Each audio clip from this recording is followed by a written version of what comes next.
Keşer canım, keşigdi çıkarıp salalmadım. Çıkarıp salalmadım. Çıkarıp salalmadım. Çıkarıp salalmadım. Çıkarıp salalmadım. Keşir canım, keşir canım. Keşigdi çıkarıp salalmadım. Salalmadım.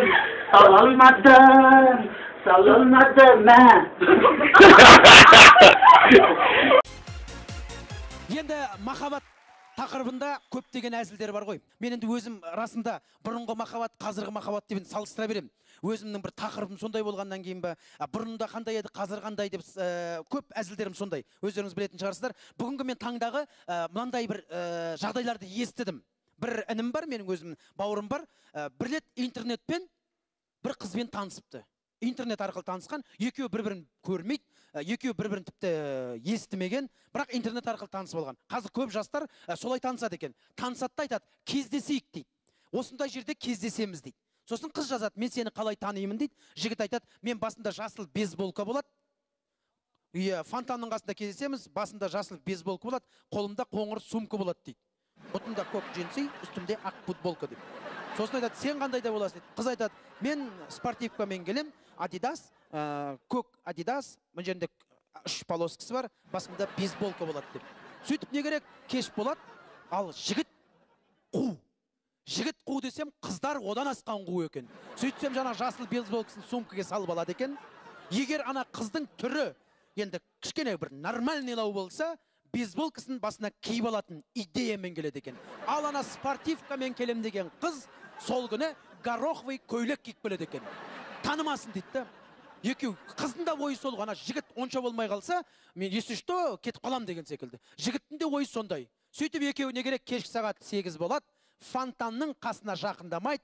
Жігіт ана бұрышта, қыз ана бұрышта, бір-бірін қарап тұрады. Өтіп отырған адамдар жасыл бейсболка да жоқ, көк спортивка да жоқ. Біраздан кейін жігіт ақырындап жақындайды, бейсболкасын басына кет, ал қыздар негізі расымен де қу екен ғой.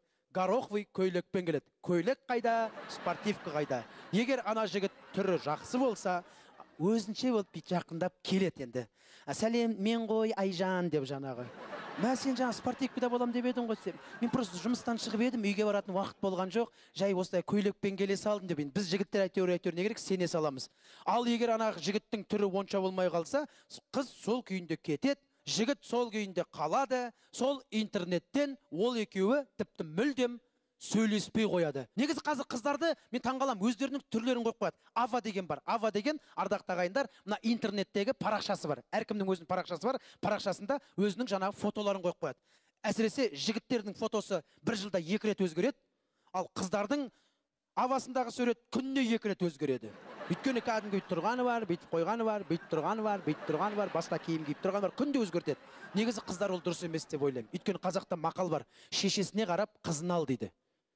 Жігіттердің барлығы жаңағы сендердің суреттеріңді қарайды, мамасы қайда екен деп іздеп жүрді. Кейбір қыздар бар, осы мақалды білетіндер, мамасымен түседі. Мамасымен түсетіндер бар. Сосын астына жазып қояды.